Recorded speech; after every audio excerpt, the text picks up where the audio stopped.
मासिन राम कौन से स्टेट में है? मेघालय। कौन से स्टेट में है? सर मेघालय। हाँ, तो मेघालय मतलब मेघ का घर, बादलों का घर है, और बादल ही बारिश का कारण है। तो एक तो यही समझ लीजिए कि मेघालय में वैसे भी तो ज्यादा चांसेस रहते हैं, लेकिन हमको तो बात करनी है मेघालय के अंदर एक ये माशिन राम एक गांव है, और वो गांव है खासी हिल्स के ऊपर। देखो ये मेघालय में अगर आप देख पा रहे हो तो दिस इज मेघालय, ये वाला मेघालय है। और मेघालय के अंदर ये वेस्ट में गारो, देन खासी, और then Jaintia. There are the three hills in Meghalaya, that is Garo, Khasi और जयंतिया। और ये मासिन राम है वो खासी हिल्स के ईस्ट में, और ईस्ट में भी, ये तो ये सोचो कि खासी का वेस्ट है और ये ईस्ट है, ईस्ट में और नीचे की तरफ साउथ में है। क्लियर हो गया? पहले तो इसका लोकेशन मासिन राम कहां पर है। Yes sir. हाँ, कल हमने पढ़ा था ये मासिन राम में सबसे ज्यादा मैक्सिमम रेनफॉल होती है कंट्री के अंदर, कंट्री में ही नहीं पूरे वर्ल्ड में ही होती है। थोड़ा बहुत डिस्प्यूट है, किसी एक जगह और लगभग इसी के बराबर होता है, वो सदर्न अमेरिका के अंदर एक जगह है जहां पर बारिश लगभग इसी के बराबर होती है। तो लेकिन आज के दिन बोलते हैं वर्ल्ड के अंदर यही है। तो हमें तो इसका सिर्फ कारण जानना है, और कारण कई सारे हो सकते हैं, लेकिन जिस जो सबसे ज्यादा जिसके ऊपर कंसेंसस है, एग्रीमेंट है, सहमति है, और जो आपको समझ में आने वाला हो उतना ही हम बात करेंगे, ठीक है ना। तो पहली बात तो ये कॉन्सेप्ट आपके दिमाग से क्लियर हो जाए कि मेघालय के अंदर जो बारिश होती है, यानी कि मेघालय के अंदर जो बारिश होती है वो साउथ वेस्ट मानसून से होती है। ये दिमाग में नहीं होना चाहिए कि ये जो बारिश है ये आपकी साउथ ईस्ट विंड से होती हो ना। हम मेघालय के मानसून राम की बात करें तो वो साउथ वेस्ट मानसून से हो रही है। अब हम समझेंगे कि साउथ वेस्ट मानसून से ये किस तरह से क्लियर करते हुए, ये देखो विंड्स आ रही हैं। अब जब ये साउथ वेस्ट की मानसून की विंड्स आती हैं तो यहां पर है म्यांमार, जिसको बर्मा के नाम से जानते हैं, ठीक है ना। दिखाइए, अपने मैप में नहीं दिखाई दिया, म्यांमार है। तो बर्मा के अंदर भी यहां पर हिल्स है, कहने का मतलब। अब ये हवाएं जब इधर आती हैं तो ये वाली हिल्स है, इससे टकरा के इनका डायरेक्शन ऊपर की तरफ बन जाती है। ऊपर जब आएंगी तो दिस इज योर त्रिपुरा, ये पूरा का पूरा बांग्लादेश है। इसके नीचे ये पूरा जो देख पा रहे हो बांग्लादेश है, और बांग्लादेश में यहाँ पर अपने अपना स्टेट है बांग्लादेश से एकदम एडजॉइनिंग बॉर्डर पे त्रिपुरा। तो यहाँ पर भी हिल्स है, तो इसका डायरेक्शन भी ऐसे है। तो इन हवाओं को वो आगे की ऊपर की तरफ मजबूर होके जाना पड़ता है, क्योंकि हिल्स की डायरेक्शन ऐसे है। समझ पा रहे हो हिल्स की डायरेक्शन कैसे है? ये है हिल्स की डायरेक्शन त्रिपुरा में। तो ये हवाएं आएंगी, इससे टकराएंगी इन हिल्स से, ठीक है। बात क्लियर हो रही है? Yes sir. हाँ, और फिर ऊपर की तरफ ये देखो, यहां से अरुणाचल प्रदेश है। यहाँ पर पटकई बुम की हिल्स बोला जाता है उनको, पटकई बुम हिल्स। फिर नागा हिल्स, फिर मणिपुर में मणिपुर की हिल्स, फिर मिजो हिल्स। यानी कि ये पूरा का पूरा हिल्स है। और हिल्स का इसका डायरेक्शन कैसे है, ये वाला डायरेक्शन है। तो हवा इसको पार करके इस तरफ नहीं जा सकती। अब हवाओं के पास में एक ही ऑप्शन रहता है कि हवा का डायरेक्शन ऐसे हो जाए, ठीक है ना। तो यहां पर ज्यादा हवा का कंसंट्रेशन हो पाता है ये साउथ वेस्ट विंड्स का, और ये एंटर करती है ये मेघालय की जो पहाड़ियां हैं, गारो, खासी, जयंती। और क्योंकि जयंती की जो ये गांव है वो बिल्कुल साउथ में है, और ये यहाँ पर आकर ज्यादा बारिश इनकी वजह से होता है। ये एक कारण आपको जो समझाया जा सकता है। बहुत सारे इसके कारण हो सकते हैं, कोई इतना इजी कारण नहीं है जो मैं आपको बता पाऊं और जो आपको समझ में आए। तो आप साउथ वेस्ट विंड से जो बारिश हो रही है उसको ही आप समझ सकते थे, वो मैंने आपको बताया है। कई और भी है, जैसे कि जो समुद्र का लेवल है, सरफेस लेवल ऊपर वाला, वो कंपेरेटिवली हमेशा लैंड के लेवल से नीचे रहता है, ठीक है ना। तो समुद्र से जो हवाएं चल के आती हैं उनको ऊपर उठना पड़ता है, जब वो किस पे आती है, जब लैंड सरफेस के ऊपर पहुंचती है, ठीक है ना।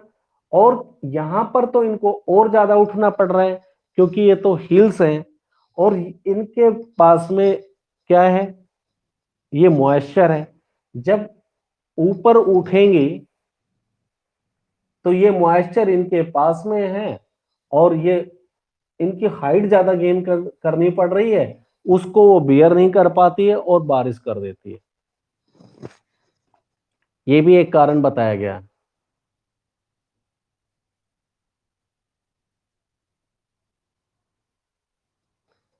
हुआ कुछ क्लियर? क्यों मासिन राम में बारिश ज्यादा होती है? हो, हाँ, कहीं आपकी बुक में इसके, हाँ, आपकी बुक में एनसीईआरटी में सिर्फ ये दे रखा है वहां पर बारिश ज्यादा होती है, उसका कारण नहीं दे रखा किस वजह से होती है। तो वो जो सिंपलेस्ट वे हो सकता था मैंने आपको बता दिया, ठीक है। अब हम आगे चलते हैं पेज नंबर 33 के ऊपर ही, और 33 पेज के ऊपर, अरे हमने वो ऑन किया है कि नहीं,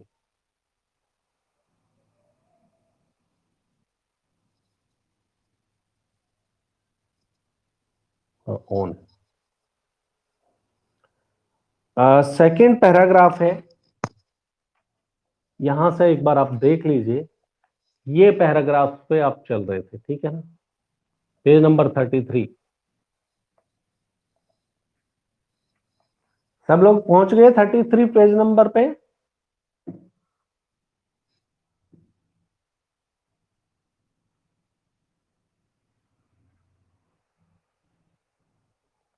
Yes, sir. ओके, चलो let's continue. Another phenomena associated with the monsoon is its tendency to have breaks in rainfall। ये बोल रहे हैं कि मानसून का एक और करेक्टरिस्टिक्स है, वो इसकी टेंडेंसी कि ब्रेक इन रेनफॉल, यानी कि बारिश होते होते बीच में ब्रेक ले लेती है, यानी कि किसी जगह पे बारिश हो रही है फिर वहां पर बंद हो जाती है, बीच में एक ब्रेक हो जाता है। Thus it has wet and dry spells.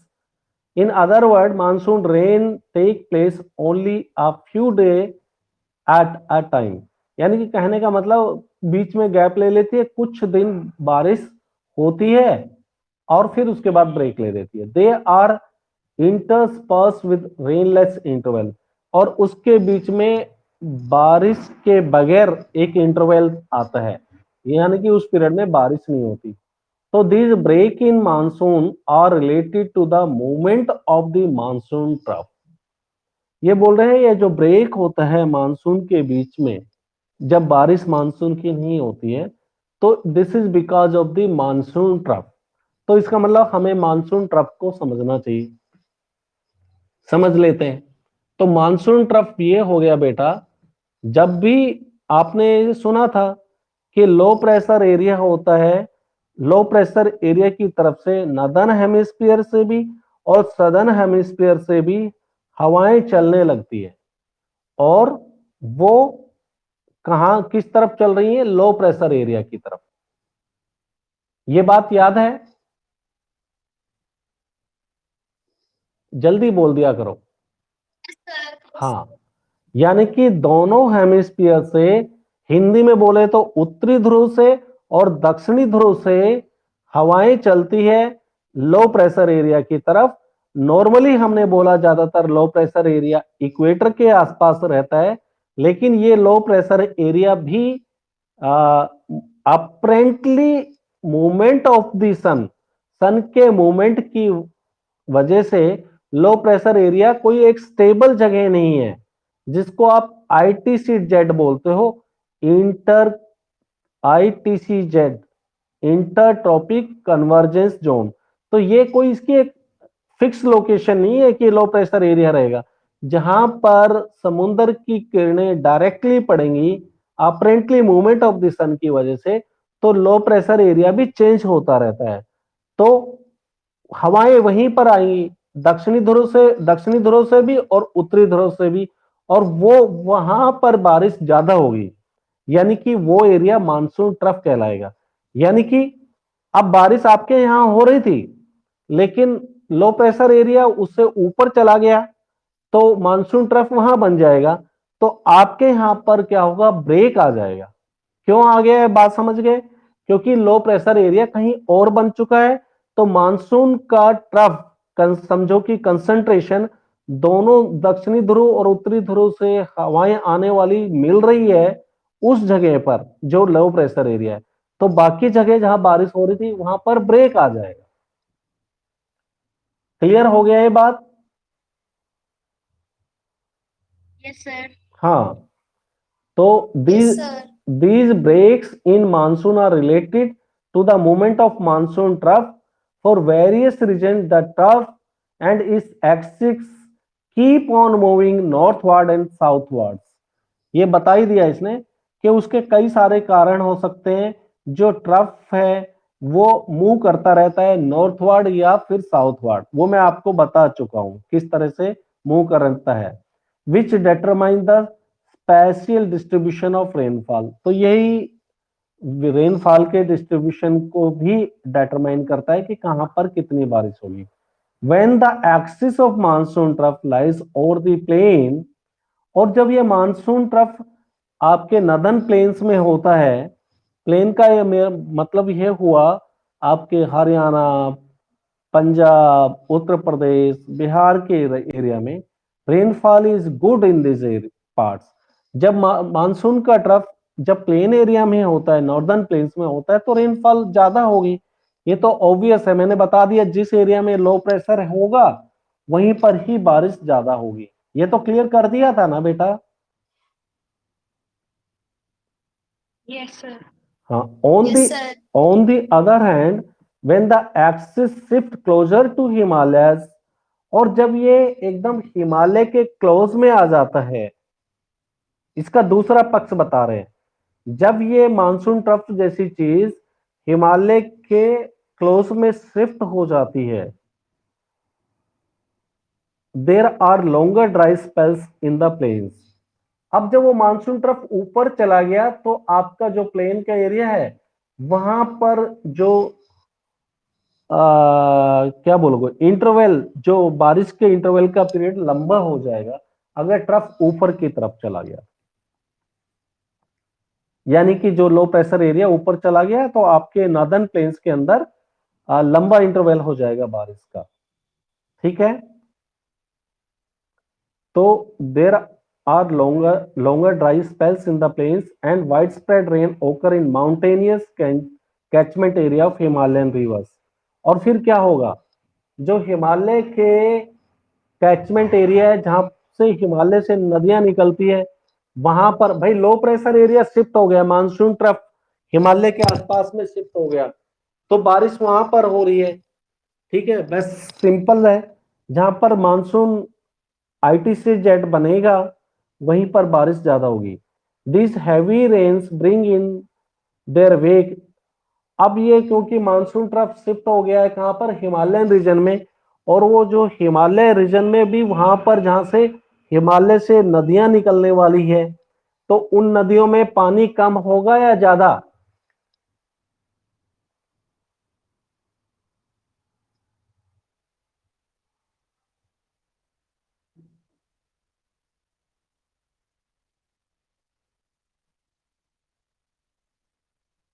फिर एक बार फिर से पूछ। नैन्सी, मैं ये कह रहा हूं जो ITC-Z बन रहा है या लो प्रेशर एरिया है वो हिमालय रीजन में बन रहा है, और उस हिमालय रीजन में बन रहा है जहां से नदियां निकलती है। तो कहने का मतलब बारिश जो है अब हिमालय के रीजन में हो रही है, नॉर्दर्न प्लेन्स के अंदर ना होकर, मतलब उत्तर प्रदेश उसके आगे बिहार झारखंड में बारिश ना होकर अब हिमालय के ऊपर बारिश हो रही है। हिमालय की जो थोड़ी नीचा है, जिसकी बहुत ज्यादा हाइट नहीं है, तो वहां पर बारिश हो रही है और वहां से नदियां निकल रही है। तो नदियों में पानी कम होगा या ज्यादा? ज्यादा। ज्यादा होगा ना, तो इसको समझने में इतना टाइम कोई लगना चाहिए। तो these heavy rains bring in their wake devastating flood causing damage to life and property in the plains।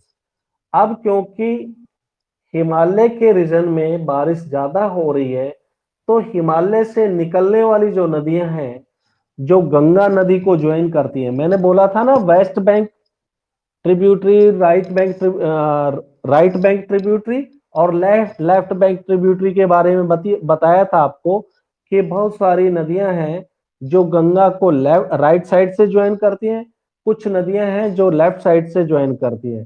तो जो राइट साइड से ज्वाइन करती है गंगा को, उसको राइट बैंक ट्रिब्यूटरी बोला जाता है। लेफ्ट साइड से ज्वाइन करती है उनको लेफ्ट बैंक ट्रिब्यूटरी बोला जाता है।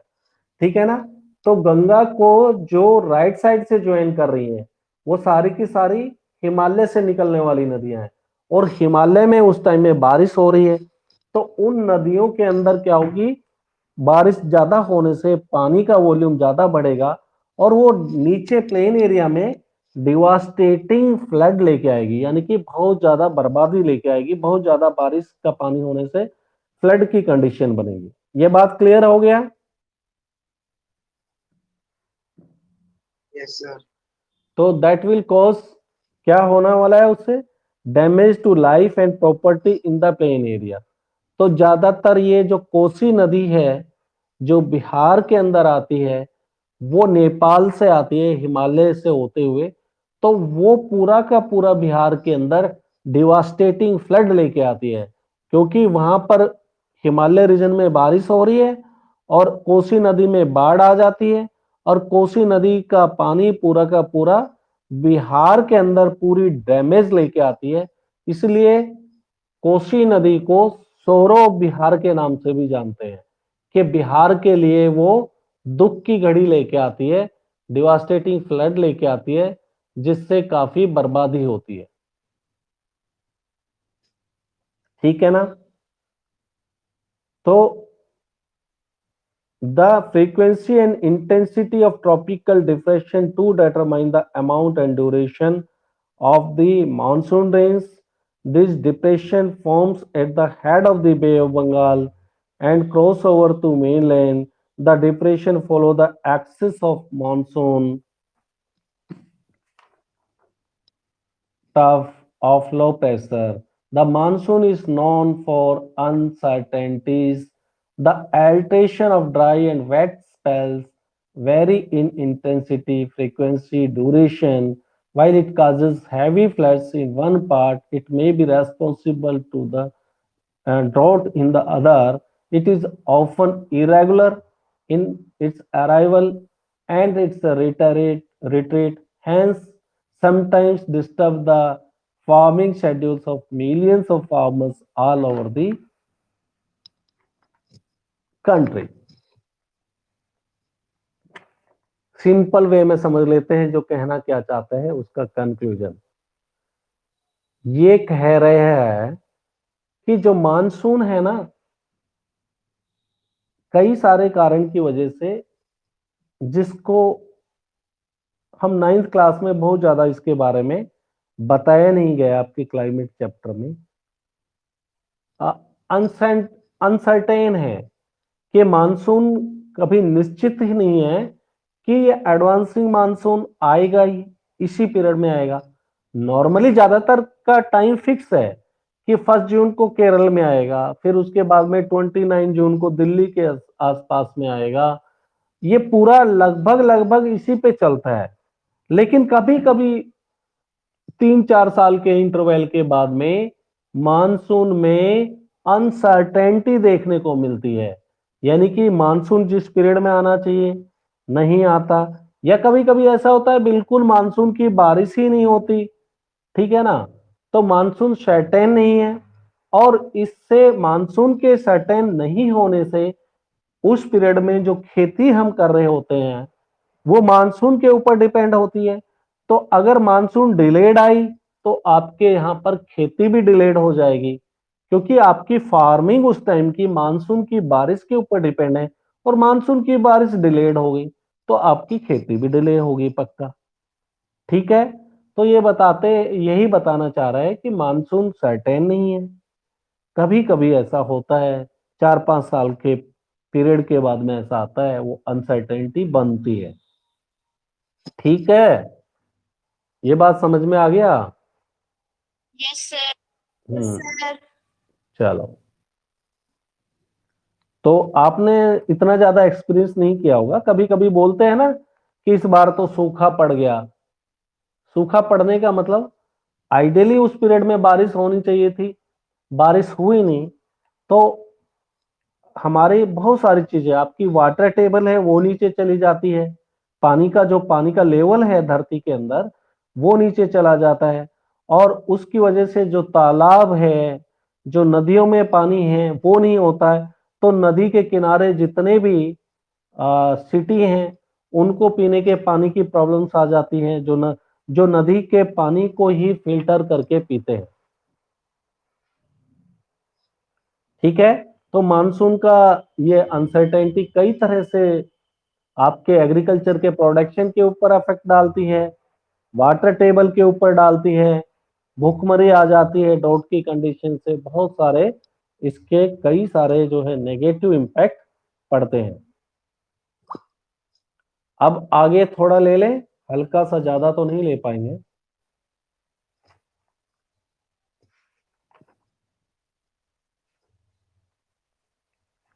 अब बात कर रहे हैं रिट्रीटिंग मानसून की। थोड़ा तो मैं इसके बारे में आपको बता ही चुका था। During October November with the apparent movement of the sun towards the south. अब सूर्य ने अपनी रेस्पॉन्सिबिलिटी निभा दी, उसने आपके यहां पर सितंबर तक खूब बारिश कर दी। ठीक है ना? सन का क्या रोल रहा? सन का रोल यही रहा कि पूरा लो प्रेशर एरिया बनाने में उसने मदद किया। जब हमारे एरिया में लो प्रेशर एरिया बन रहा था, हमारे प्लेन एरिया के अंदर, तो बारिश इस एरिया में होती रही। अब सन बोल रहे हैं कि भाई आज इस साल की रेस्पॉन्सिबिलिटी मेरी खत्म हो गई, अब मैं सदर्न हेमिस्फीयर की तरफ मूव करना चाहता हूं। तो हमने कहा कि ठीक है भाई, जाओ, तुम जाना चाहते हो। तो अब क्या होगा, मानसून भी रिट्रीट करेगी। जब सन वापस आ रहा है सदर्न हेमिस्फीयर की तरफ, तो मानसून भी वापस आएगी, यानी कि सन की हवाओं की जो डायरेक्शन है उसमें चेंजेस आ जाएगी। अभी हमारी विंड चल रही थी साउथ से नॉर्थ की तरफ, अब नॉर्थ ईस्टर्ली विंड्स चलेंगी, तो सन का मूवमेंट भी बदल गया है। अब धीरे धीरे सन क्या करेगा, दक्षिणायन होने लगेगा। जो मैंने आपको बताया था, दक्षिण में सन जा नहीं रहा, लेकिन हमको ऐसा आभास होगा कि क्योंकि ये पृथ्वी के रोटेशन से है संबंधित सारी कहानी, कि सन अब अप्रेंटली मूव कर रहा है सदर्न हेमिस्फीयर की तरफ, तो आपकी जो मानसून है वो भी वापस रिट्रीट होने लगेगी। ये बात क्लियर है, समझ में आ गया?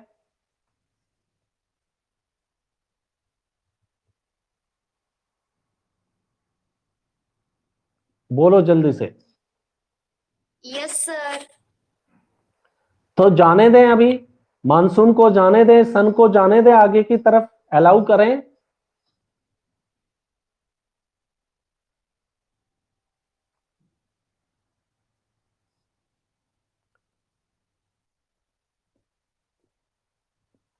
तो during October November with the apparent movement of the sun towards the south, the monsoon trough और low pressure trough over the northern plains becomes weaker. अब वो धीरे धीरे वीकर हो जाता है, नदर्न प्लेन्स पे उतना लो प्रेशर नहीं रहता है। This is gradually replace by the high pressure system.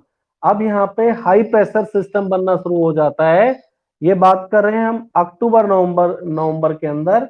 अब यहाँ पर लो प्रेशर एरिया ना होके ये हाई प्रेशर एरिया बन जाता है, क्योंकि अब सर्दी का टाइम आ गया है। सर्दी का टाइम आने से सन यहां से चला गया है, दक्षिण की तरफ चला गया है, तो यहाँ पे हाई प्रेशर एरिया बन गया और दक्षिण के अंदर इंडियन ओशन में लो प्रेशर एरिया बन गई। तो इस वजह से हवाएं अब नॉर्थ ईस्ट से साउथ की तरफ चलने लगेंगी, ठीक है ना। दस this is gradually replace by high pressure system, the south west monsoon winds weakens. अब जो साउथ वेस्ट से आने वाली हवाएं थी वो वीक होने लगेंगी एंड स्टार्ट विड्रॉइंग ग्रेजुअली, और धीरे धीरे विड्रॉ कर रही हैं, नीचे की तरफ जा रही हैं।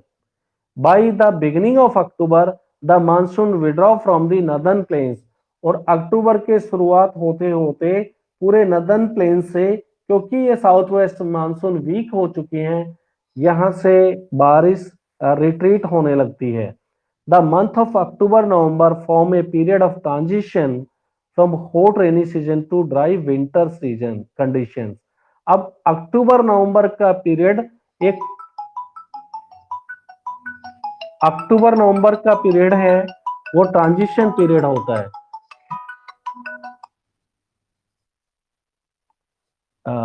Sorry for disturbance. Hello. Hello जी अमरिंदर साहब, नमस्कार। जी नमस्कार जी। क्या हाल है? नरेश सर, हाँ हाँ, नरेश सर मैं आपको 5 मिनट बाद में फोन कर दूं प्लीज। ठीक ठीक। मैं अभी आपको कर रहा हूं। तो इस तरह से मानसून जो एक चेंजेस आता है, किस तरह का चेंजेस आता है, अक्टूबर नवंबर में ये ट्रांजिशन पीरियड है हॉट रेनी सीजन से ड्राई विंटर का। पहले रेनी सीजन था, गर्मी हो रही थी यहाँ पर पूरे, ठीक है ना, इससे पहले गर्मी थी, इस वजह से बारिश हो रही थी। अब क्या हो रहा है, धीरे धीरे वो जहां पर गर्मी था वहां पर अब धीरे धीरे विंटर सीजन आता जा रहा है। तो the retreat of the monsoon is mark by clear sky, और इससे क्या है, यहां पर मानसून यहां से चली गई तो स्काई भी क्लियर हो गया है। पहले तो बादल छाए रहते थे क्योंकि मानसून की बारिश हो रही थी, इस वजह से अब the retreat of monsoon is mark by clear sky. इस एरिया में आसमान साफ हो जाएगा, बादल नहीं होगा। जब बादल नहीं है, आसमान साफ हो गया, तो टेम्परेचर अपने आप थोड़ा सा बढ़ेगा, ठीक है ना। क्योंकि बारिश हो रही थी, क्योंकि बादल थे, इस वजह से यहाँ पे टेम्परेचर लो हो गया था।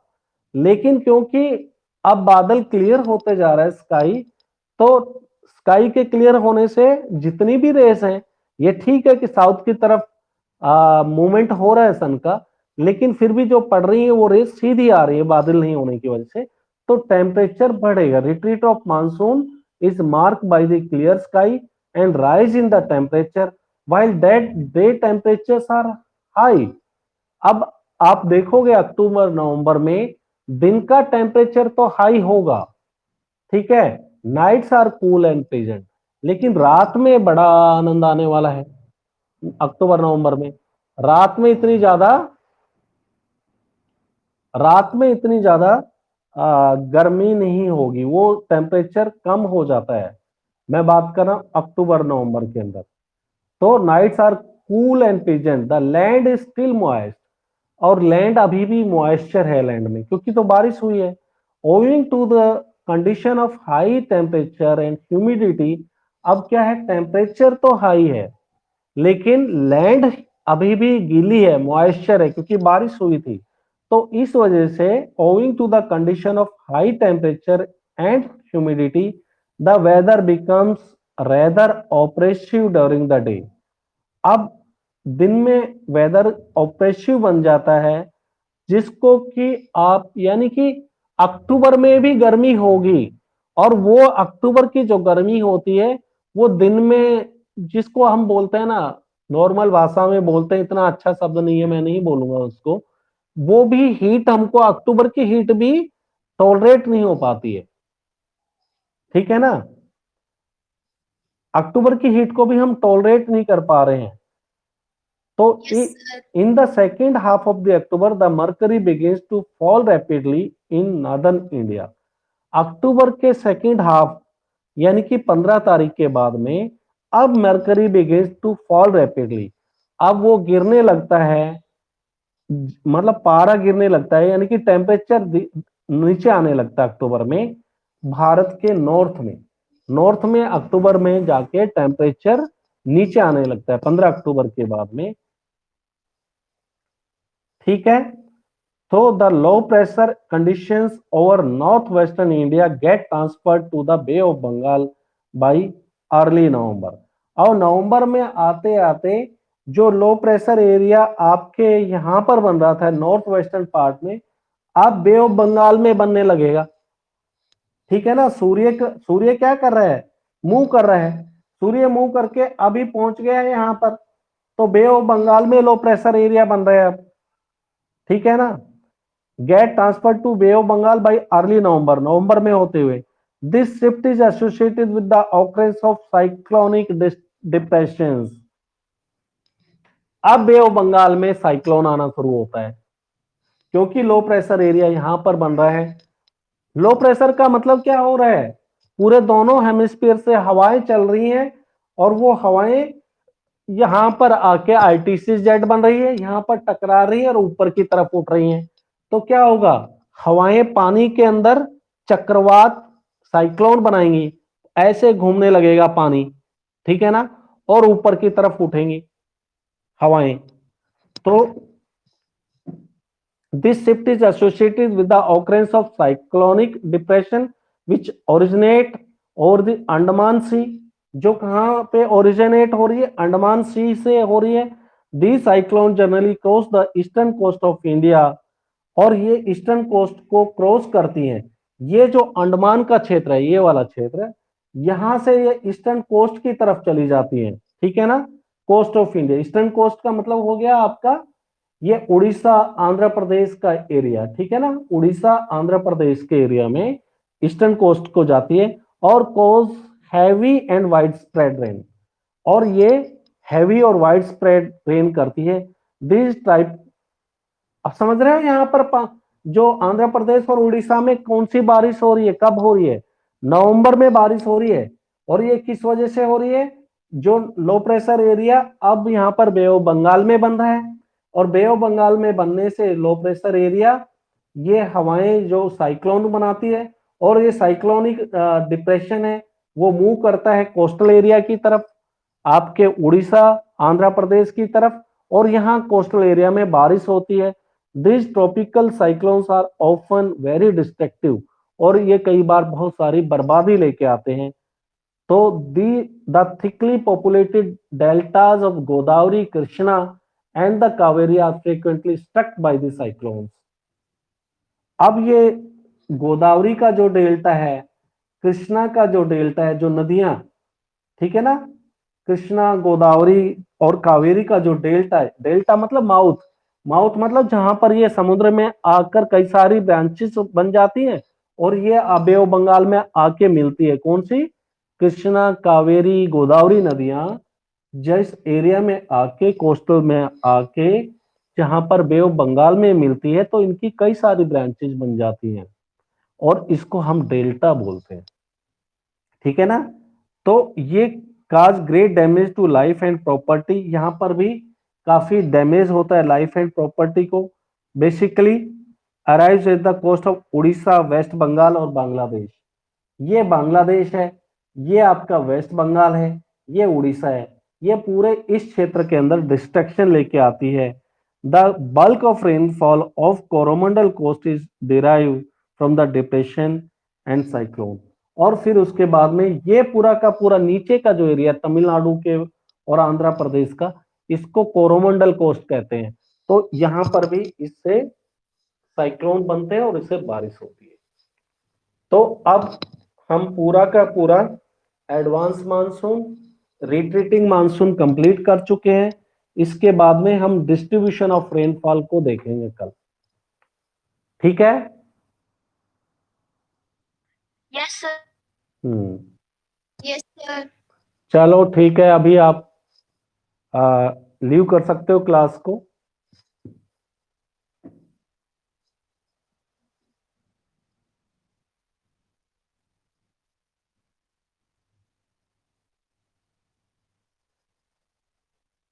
बाय बाय, सभी को बाय।